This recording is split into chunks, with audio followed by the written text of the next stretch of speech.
All right, so it has been a long drive since I committed myself to this trip down in Arizona, but I've made it to the Yukon and the adventure is just beginning. I've added a little Frank here to the sign on the K, so if you come this way, stop and say hi to him.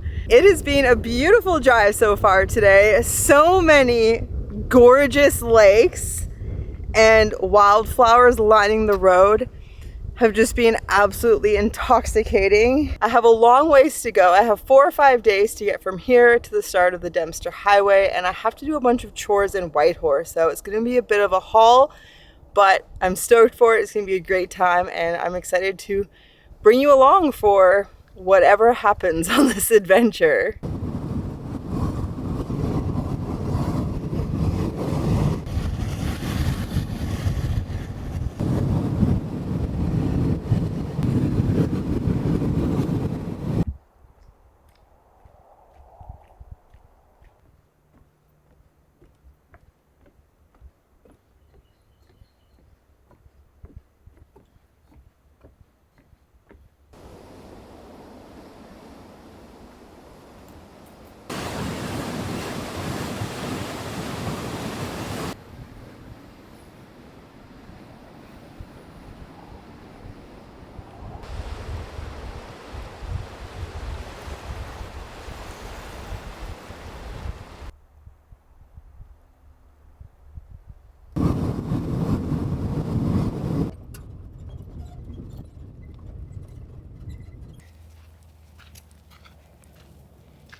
Nice, buddy. Good job.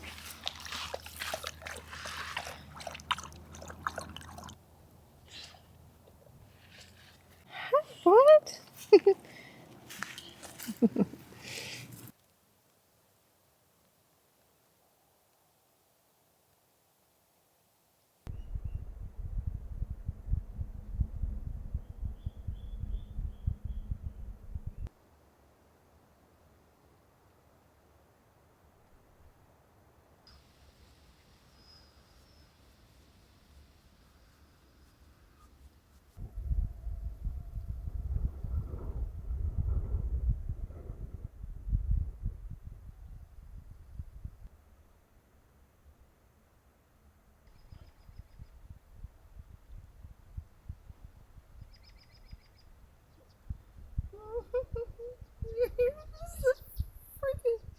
Freaking camera, you're so cute.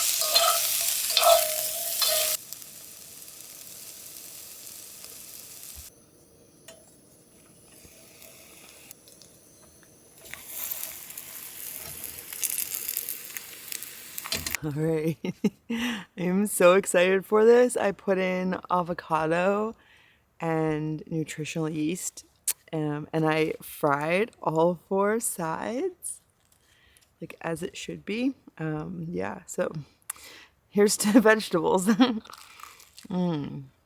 Mm. Mm. Wow, that is so good. And the view is perfect. Mm. All right, so I've been taking it pretty easy since I got to camp. Just preparing for a big day in Whitehorse tomorrow. They call it a city, but it's not really a city. Although it is about 2/3 of the entire population of the Yukon. So once I'm done in there, there will be way less people everywhere.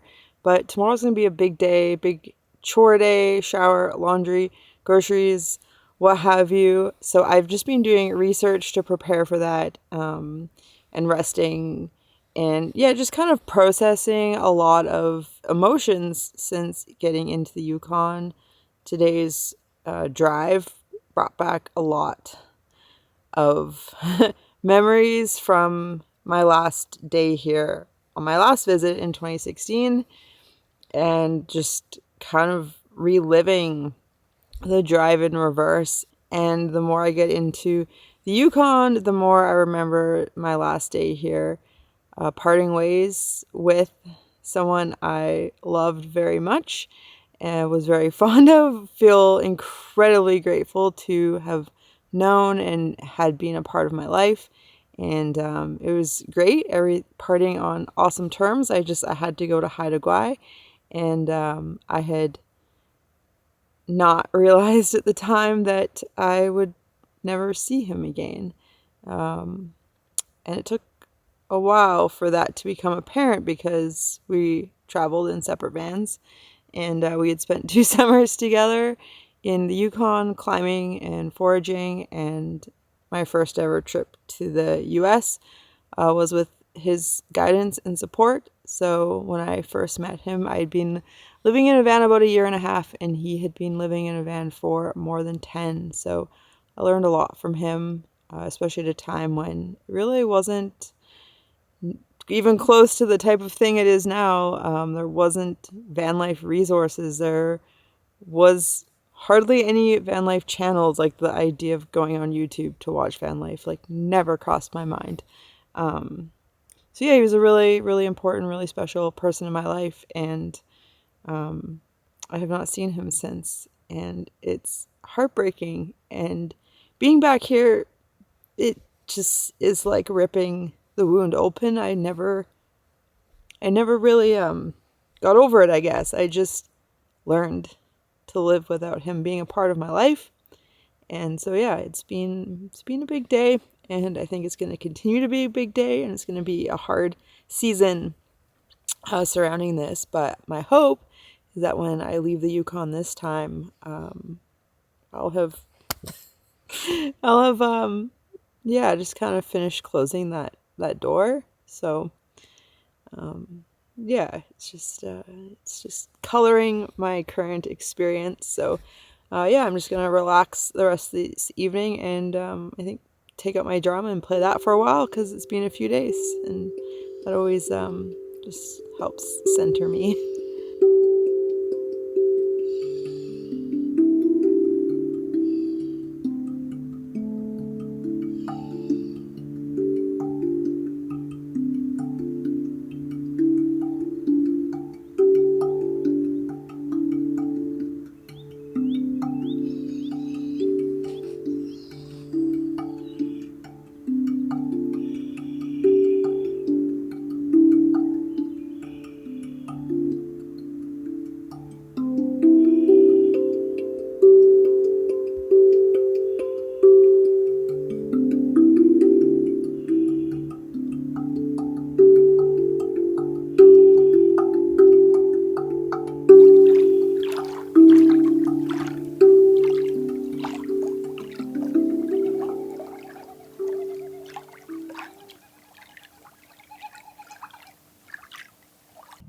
All right, hello from Whitehorse. It took me a long time to get out of camp today. It was after 2 when I left, and then I stopped at the Petrocan just south of town on my way in to have a shower. It was very nice. It was $5. It was hot. There was no time limit, so it was a better deal than going to the rec center. And then I came into town, and I parked here by the Visitor Information Center. So I parked here, and I went for a walk around town, and I went to the outdoor store and the bookstore, and I got a few things. So one of them is this like cheaper water canister than my really nice MSR bags for an extra 15 liters. So I'm going to fill that up here at the visitor center before I continue on. So I have tons of water, and I also got just like some more fuel, and I'm going to try also this Naturapel insect repellent, which I have to be careful on because it has eucalyptus, which is toxic to dogs. So I definitely don't want to be spraying it right around Frank, but it's DEET free. I thought I would give it a try. So far the worst mosquitoes were like more than a week ago in like central BC, and as I've come north, they actually haven't gotten worse. It's just like after sundown, there's more, but it's still not that bad. And then I went to, yeah, the bookstore, and I got this like Dempster Highway book. It has really nice photographs and then like mile marker information and some topo maps and a bunch of stuff about hikes. It was $25, but it looks very well done, and I like to have offline reading material, offline resources. So in the evening, I can just kind of like get an idea of like what's coming up on the road and make a plan for the next day, or like have an idea. So I much prefer that over planning online, which is why I've always used Backroads Mapbook. And I got this Boreal Herbal. This is a great book. I actually have this book. It is in my storage locker, and I meant to pick it up and I forgot. So I just bought it again, and then I'll give it to a friend after the summer. And I got this book, Paddle North: Adventure, Resilience, and Renewal in the Arctic Wild. And then I got this classic book, Women Who Run with Wolves. I've read this before. I read it the first year I came up here, and I gave it to a friend, and then they gave it to somebody else. And I was wanting to read it again, so I got that. And I also got a ton of postcards for sending off to patrons in that tier. And then I got tacos in town. I've only had tacos actually a few times in my life, but they were delicious. I was really hungry. And I went to the Visitor Information Center, and I got all sorts of like booklets and brochures about different wildlife viewing and different towns and self-guided tours and things like that, because I like to have offline resources. Anyways, now I'm going to just take Frank for a little walk in his chariot along the river path here before going to do laundry, because the laundry is open till like 11.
All right, so it is midnight. I am in camp. My van is such a mess. I'm definitely going to be putting my laundry away tonight, which I never do. It's like a thing that it just doesn't happen. Usually it takes me like a week or two to get my laundry put away, but it's happening tonight. Both of my normal go-to in-town places that are actually quite quiet are permanently blocked off and inaccessible, which is pretty disappointing to see, but it has been about 7 years since I've been here.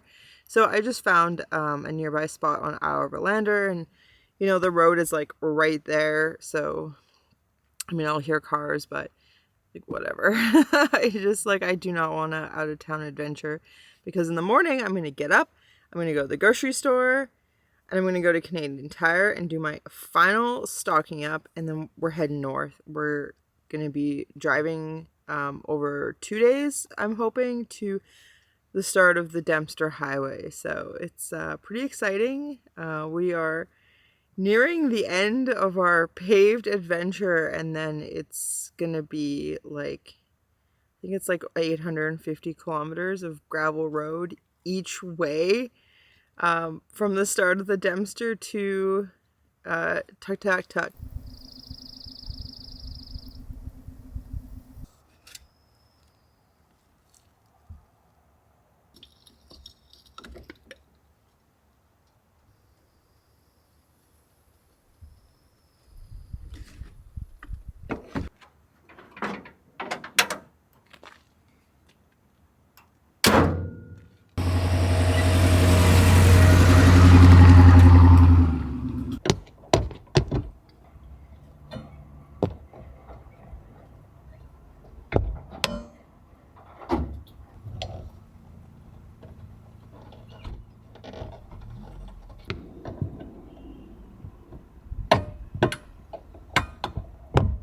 I just spent quite a while in Canadian Tire, and if you don't know what Canadian Tire is, it is a little bit of an everything store. There is automotive, so it's where I always go to get like oil, coolant, windshield washer fluid, all that kind of stuff. Today I got more oil and washer fluid because there's so many bugs. My windshield is destroyed.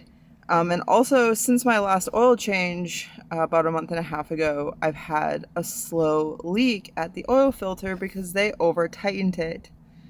So when I get back down to Whitehorse in a couple months, I will get another oil change so that the filter is correct and it's not leaking. But until then, I'm just going to be topping it up. It's pretty slow, so but I do want to be on top of that and be aware, because if you run out of oil, it can kill your engine. So along with automotive parts, there's also like outdoor stuff, camping stuff, out like sports like hockey, bikes, fishing gear, parts like tools and stuff, some household things, but like no lumber, but like light fixtures and stuff. And then there's like housewares, like kitchen stuff, some bathroom stuff, storage stuff, party supplies, garden things, and some pet stuff. And yeah, it's just like a bunch of all sorts of things. So I got some stuff for my van. I just put on the new wiper blades and replaced the hose, which I thought was leaking, but it turns out the little knob that the hose goes onto is actually broken. So I'm going to have to actually do some research about that part, because I don't think that's going to be an easy fix, unfortunately. So I just shoved the hose like over the crack, and hopefully it will perform a little better. But yeah, I also got an extra inverter, cigarette lighter inverter, because if that one dies, then I have no way to charge my computer or anything like that. So I just wanted to be extra safe and make sure I have a backup so I can keep making videos as I go north. Extra phone charging cable. I got some extra batteries. And yeah, I think that's it. But I just wandered around and just getting ideas, and I just like looking around at things. So anyways, now it's time for the grocery store. And then I think we're done in civilization for a while. So I got groceries. I got the groceries. I got a few cans of beans, and other than that, pretty much just produce. I got 3 heads of cabbage, cauliflower, some more zucchini, some more peppers, because all of those things keep really well. And then I got like some lime, ginger, garlic, and a bag of apples. I don't really actually eat apples, but I just thought like I might want some fruit. So I bought apples and carrots, and then like a couple things that don't last as long I'll eat over the next couple days. And then I got back to my van, and I just got some stickers ready to go in the mail before I leave town here. And then I just been spacing out. Yeah, I just have to get gas, and then I'm on my way. And it feels big. It feels really big. I have yeah, it's been really nice to be back in town here. I spent 2 summers in the Yukon, and so it kind of feels like home, and it's been really comforting, even though there's been a lot of feelings and a lot of memories come back, like just being in the grocery store, the memories that come back from trips there and being there with him and stuff. So yeah, it's been a lot, but it's also been really good to have this feeling of home, and kind of like the adventure to get here kind of feels completed, and now I'm like ready to start. And so yeah, it doesn't feel as big as when I left southern BC.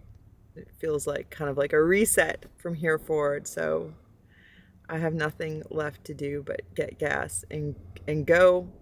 This next stretch of road was by far the most emotional for me, as I neared and passed the place where my life collided with this mystery man, who I had dubbed the mystery upon meeting.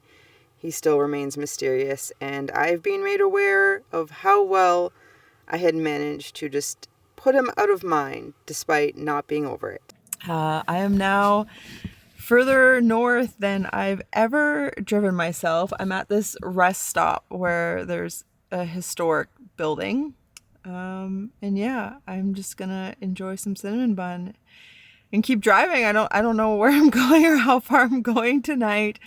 It's like 7:30, but I mean it doesn't get dark, so it doesn't matter when I stop. And there's so few people that it's so easy to find places to spend the night, and I'm not trying to beat the crowds to somewhere nice or anything like that. So it's just take it as it goes.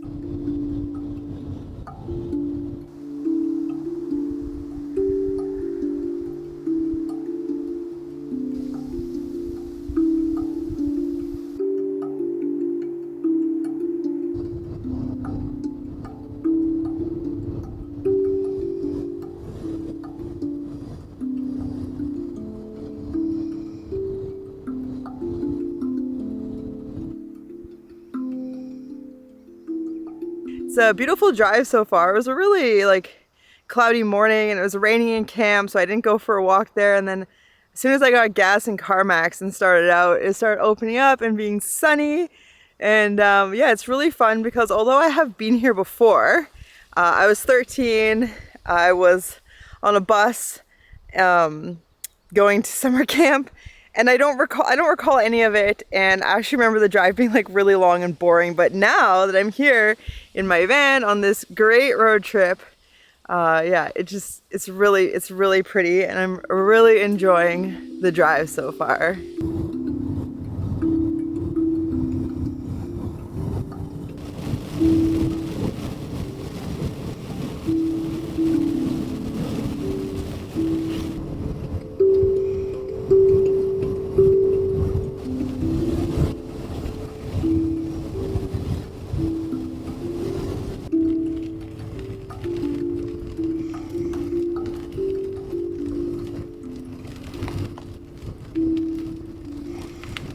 That was the Peli crossing bridge over the Yukon River that I just drove over, and then I stopped at my third viewpoint here, which overlooks the community of Peli, I guess, and I got in the back to get something, and Frank, who's over there, crawled back here and gave me a look that he wanted to have a nap. So he's having a nap. When he communicates with me, I listen as much as possible.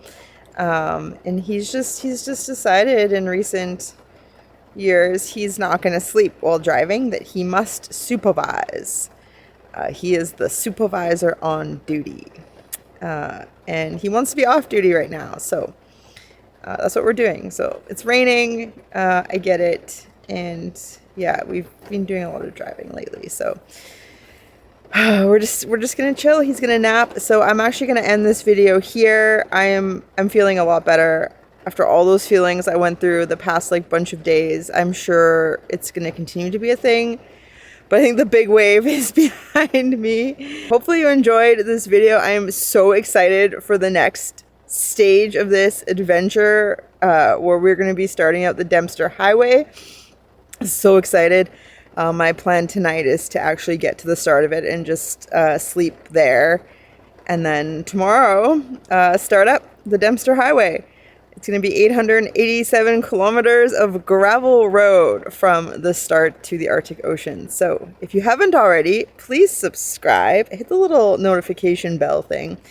And make sure you have your notifications turned on in YouTube so that you know when my videos come out. But yeah, a huge thank you to patrons. I got a cute clip of Frank sleeping to send you off on your way, and we'll see you soon.